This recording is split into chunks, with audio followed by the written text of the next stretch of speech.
좋은 아침입니다. 오늘 고난주간 첫날입니다. 믿음의 주요 온전케 하신 이인 예수님을 바라보는 이 한 주간 되어지기를 간절히 원합니다. 우리 주님이 가르쳐 주신 기도로 함께 기도드리겠습니다. 하늘에 계신 우리 아버지여, 이름이 거룩히 여김을 받으시오며 나라의 임하옵시며 뜻이 하늘에서 이룬 것 같이 땅에서도 이루어지이다. 오늘날 우리에게 일용할 양식을 주옵시고 우리가 우리에게 죄 지은 자를 사하여 준 것 같이 우리 죄를 사하여 주옵시고 우리를 시험에 들게 하지 마옵시고 다만 악에서 구하옵소서. 대개 나라와 권세와 영광이 아버지께 영원히 있사옵나이다. 아멘. 사랑의 아버지 하나님, 이 아침에도 저희들 새벽을 깨워 주님 앞에 세워주시고 믿음의 눈들어 주를 바라보게 하시니 감사합니다. 특별히 이 한 주간 저희를 대신해서 죄인에 서신 그 주님의 길을 바라보며 십자가의 길에 서신 주님 앞으로 나아갑니다. 우리를 사랑하시되 끝까지 사랑하시고 우리가 아직 죄인 되었을 때 우리를 위하여 죽으심으로 우리를 향하신 그 놀라운 사랑을 나타내신 주님, 이 한 주간 주님의 그 크고 놀라운 사랑에 잠기우게 하시고 또한 그 고난의 길에서 죄의 비참함을 알게 하셔서 죄를 미워하고 죄에 대해 싸우며 죄에 대해서 죽은 자로 여기며 이 땅 가운데 살아가도록 주의 성령으로 인도하여 주옵소서. 주께서 십자가와 부활로 이루신 구원을 저희들 온전히 경험하며 하루하루 이 땅 가운데 살아가기를 원합니다. 그리스도 예수 안에서 새로운 피조물 되어서 이전 것은 지나가고 새 것이 되어 살아가게 하옵소서. 저희 마음과 생각이 주를 기뻐하고 즐거워하며 삶의 이유와 목적을 오직 하나님의 영광에 두고 살아가게 하옵소서. 특별히 주께서 피 흘리셔서 이루실 그 생명과 평화가 필요한 땅이 있습니다. 전쟁으로 피 흘리며 고통 중에 있는 우크라이나와 질병과 사투하는 이들, 불의한 정권에 의해 고통당하는 땅과 무엇보다도 참 생명과 소망이 없어 유리하는 이들 위해 주님의 위로와 구원의 은혜를 부어 주옵소서. 주님, 저희들이 여기에 있습니다. 저희로 마땅히 돌아볼 자들을 돌아보게 하시고 주께서 이 땅에 이루시는 그 평화와 정의와 사랑의 도구들로 삼아 주옵소서. 오늘도 주님의 선한 도구로 쓰임 받도록 성령 하나님 인도하시기를 구하오며 우리 주 예수님의 이름으로 기도하옵나이다. 아멘.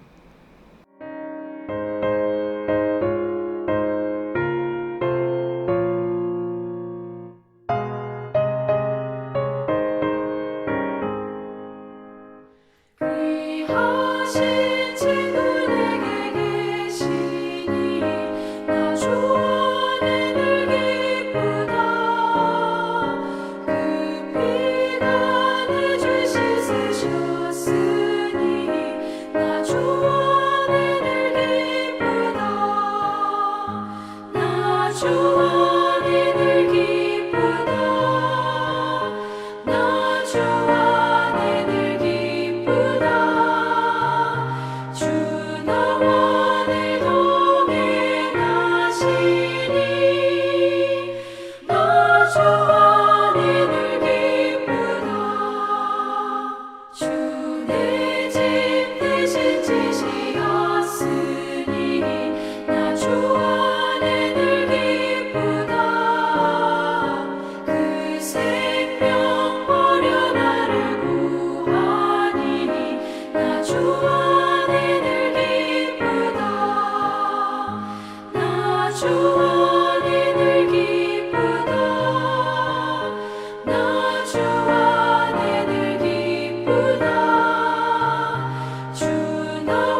함께 나눌 하나님의 말씀은 요한복음 18장 1절에서 11절까지 말씀입니다.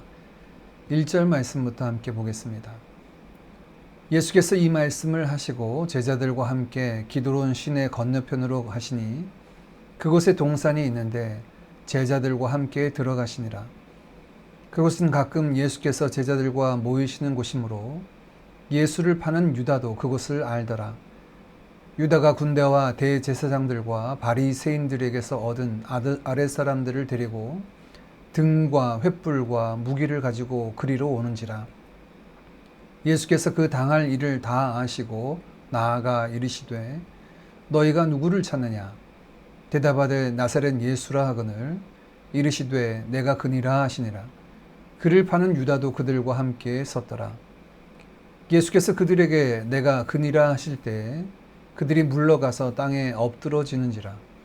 이에 다시 누구를 찾느냐고 물으신데 그들이 말하되 나사렛 예수라 하거늘 예수께서 대답하시되 너희에게 내가 그니라 하였으니 나를 찾거든 이 사람들이 가는 것은 용납하라 하시니 이는 아버지께서 내게 주신 자 중에서 하나도 잃지 아니하여 싸움나이다 하신 말씀을 응하게 하려 함이더라. 이에 시몬 베드로가 칼을 가졌는데 그것을 빼어 대제사장의 종을 쳐서 오른편 귀를 베어버리니 그 종의 이름은 말고라. 예수께서 베드로더러 이르시되 칼을 칼집에 꽂으라. 아버지께서 주신 잔을 내가 마시지 아니하겠느냐 하시니라. 아멘. 예수님께서 잡히시는 장면의 이야기입니다. 다른 복음서에서는 예수님께서 잡히시기 전 겟세마네 동산에 오르셔서 기도 드리셨던 모습이 소개되고 있는데 요한은 앞서 17장에 예수님께서 올리셨던 대제사장적 기도로 그것을 대신하고 대신 그곳 동산에서 체포되시는 모습을 굉장히 자세히 보여주고 있습니다. 예수님께서는 마가의 다락방에서 제자들과 유월절 만찬을 성만찬으로 나누시고 제자들에게 당부하시며 또한 그들을 위해 기도하신 이후 기드론 시내 건너편 겟세마네 동산으로 향했습니다. 요한은 동산의 이름을 겟세마네다 소개하는 대신 이 위치를 기드론 시내 건너편이라고 소개합니다. 기드론은 시내로 불리지만 건천입니다. 겨우내 우기철에 잠시 흐르고 다른 때는 골짜기이기 때문에 어떤 곳은 기드론 골짜기라고 불려지기도 합니다. 그 장소는 이절에 의하면 예수님께서 제자들과 자주 모이셨던 곳이었기에 예수님을 넘겨주려던 유다도 그 장소를 잘 알고 있던 곳입니다. 즉 예수님께서 잡히시는 것을 피하기 위해서 숨기 위해서 이곳으로 오신 것이 아니다라고 말씀하고 있는 거죠. 유다도 군대와 대제사장들과 바리새인들의 하인들을 데리고 횃불과 등과 무기를 가지고 그리러 왔습니다. 어렵지 않게 예수님과 제자들을 찾아낸 것이죠. 4절입니다. 예수께서 그 당할 일을 다 아시고 나아가 이르시되 너희가 누구를 찾느냐? 예수님은 그 당할 일을 아시고 나아가셔서 너희가 누구를 찾느냐라고 먼저 그들에게 말을 건네십니다. 보통 강심장이 아니신 것 같습니다.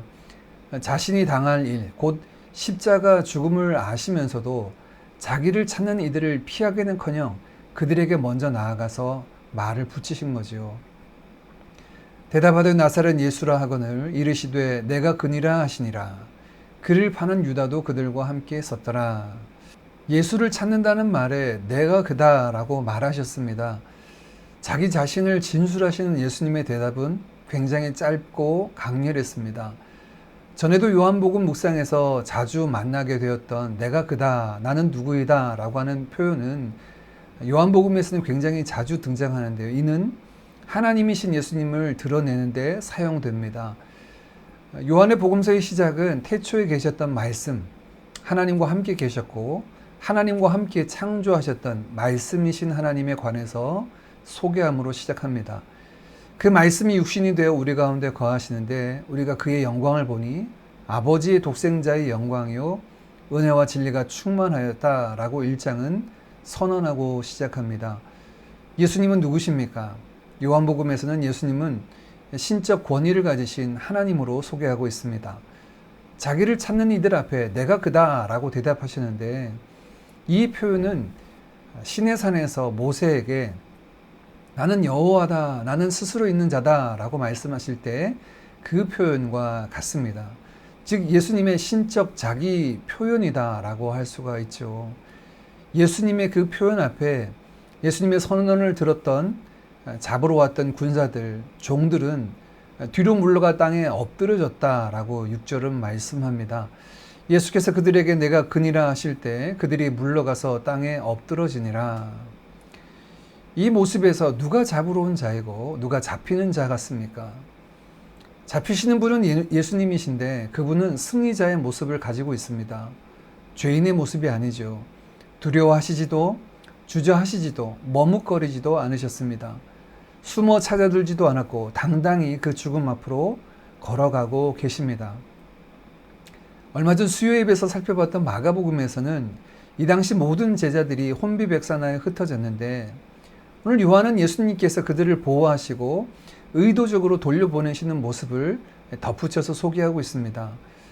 이 당시 두 가지 모습이 다 있었던 것으로 생각됩니다. 두려워 도망하던 제자들의 모습과 그들을 지켜내리시려는 예수님의 모습이 다 있었는데, 특별히 요한은 끝까지 자기 사람을 사랑하시고 그들을 지키시고 보호하시는 우리의 보호자 되시는 예수님의 모습을 더 분명하게 보여주고 있습니다.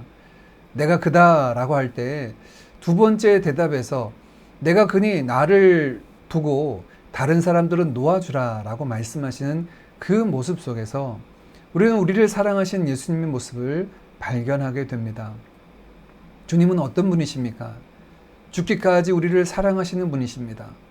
그분은 죽음 앞에서도 자신의 안위가 아니라 제자들의 안위를 생각하시고 돌보시는 분이십니다. 우리를 구원하시고 돌보시는 주님이 바로 우리를 사랑하시는, 한없이 사랑하시는 하나님이십니다. 오늘 우리의 삶이 어떤 상황에서라도 두렵지 않을 이유가 바로 여기에 있습니다. 자기 사람을 사랑하시되 끝까지 사랑하셨고 마지막 올려드리는 기도에서도 당신의 백성들을 돌보시도록 능력의 손에 맡겨주셨던 주님의 모습에서 참된 구원자 주님의 모습을 만나게 되고 우리의 삶이 그 주님의 돌보심과 인도하심에 있음을 믿고 우리가 평안을 누리게 되는 줄 믿습니다. 죽음조차도 순종하며 나아가신 주님의 모습, 그리고 자기 사람을 사랑하시며 당당히 그 죽음 앞으로 나아가시는 모습과 달리 베드로의 모습은 마지막 10절 11절에 소개됩니다. 이에 시몬 베드로가 칼을 가졌는데 그것을 빼어 대제사장의 총을 쳐서 오른편 귀를 베어버리니 그 종의 이름은 말고라. 예수께서 베드로더러 이르시되 칼을 칼집에 꽂으라. 아버지께서 주신 잔을 내가 마시지 아니하겠느냐 하시니라. 베드로는 이런 상황을 자신이 막아보려고 했던 것 같습니다. 다른 세 권의 공간복음서와 달리 요한복음에서는 이 사람이 바로 베드로라는 사실을 언급하고 있고 이 당시의 상황을 굉장히 디테일하게 소개하고 있습니다. 공간복음에서는 이 제자의 이름이 공개되지 않았는데요. 또 특별히 시몬 베드로가 그 칼을 가지고 있었고 대제사장의 종을 쳐서 그의 오른편 귀를 베어버렸고 그 종의 이름은 말고라고 이렇게 아주 디테일하게 소개하고 있죠. 이러한 말씀은 베드로가 죽기까지 주님을 따르겠다, 그런 일은 절대 일어나지 않을 것입니다 라고 호언장담한 것이 단순히 말로만이 아니라 그가 그렇게 앞장섰다는 것을 우리에게 보여주고 있고, 이런 사실들이 아주 분명하게 있었다라는 사실을 그 대상의 상태까지 언급하며 말씀합니다. 그러나 주님은 11절에 베드로에게 이렇게 말씀하십니다. 주님은 칼이 없어서 막아서지 못한 것이 아니죠. 힘이 없어서 체포되신 것도 아닙니다. 주님은 아버지께서 주신 잔을 내가 마시지 아니하겠느냐라고 말씀하시며 자의로 순종하는 그 길을, 그 십자가의 길을 향하여 걸어가고 계신 거죠. 참으로 어처구니 없는 일이 일어났습니다. 창조주 하나님이 피조물인 인간의 손에 죽임을 당한다는 것이 어찌 일어날 수 있습니까? 그 일은 등 떠밀려 일어난 일이 아님을 오늘 요한은 아주 분명히 보여주고 있고, 예수님은 오히려 당당히 그 길을 향하여 달려나가시는 그 신적인 권세를 가지시고 담대히 나아가시는 모습을 보게 됩니다. 예수님의 이러한 모습은 마가선 베드로를 만류하시며 이것이 아버지의 뜻을 이루는 길이라라고 말씀하시며 우리를 구원하시겠다는 아버지의 뜻을 십자가로 이루시겠다라는 것을 밝히셨죠.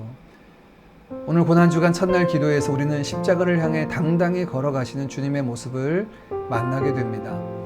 그 권세 앞에 잡으러 온 자들도 쓰러질 정도입니다. 그렇게 십자가를 향하여 걸어가신 주님, 주저함 없이 걸어가신 주님, 그 주님의 은혜에 우리가 감사와 찬양을 올려드리기를 원합니다. 세상에 누가 있어 우리를 대신하여 주저함 없이 자기 자신을 내어줄 수 있겠습니까? 우리의 구원자 되신 예수님께서 자신의 생명까지 아낌없이 우리를 내어주신 그 사랑과 은혜에 감사하는 이 계절 되기를 원합니다. 또한 자기를 비워 종의 형체를 가지시고 죽기까지 복종하신 주님, 그래서 우리의 구원을 이루시고 하나님의 영광을 나타내신 주님, 그 주님의 순종을 본받기를 우리가 원합니다. 죽기까지 순종하시며 너희 안에 이 마음을 품으라 곧 그리스도 예수의 마음이라 하셨던 말씀처럼 오늘 주님께서 주님 말씀 앞에, 하나님 말씀 앞에 겸손히 순종하셨던 것처럼 주님 말씀 앞에 순종하는 우리 모두가 되어지기를 간절히 원합니다. 또한 그 십자가 앞에서도 끝까지 자기 사람들을 사랑하셨던 주님, 그 주님의 손에 우리와 우리의 공동체를 올려드립시다. 또한 그 사랑을 받은 우리가 그 사랑을 가지고 다른 이들을 사랑하는 자리에 이르는 우리 모두가 되도록 이 아침에 함께 같이 기도하겠습니다. 오늘 주신 말씀을 따라 같이 기도하고 오늘 한 주의 사역의 첫날입니다. 우리 일터 사역자들과 또 학교에서 공부할 우리의 자녀들을 위해서 한 주간의 삶과 사역을 놓고 하나님 앞에 맡겨드리며 함께 기도드리겠습니다. 기도합니다.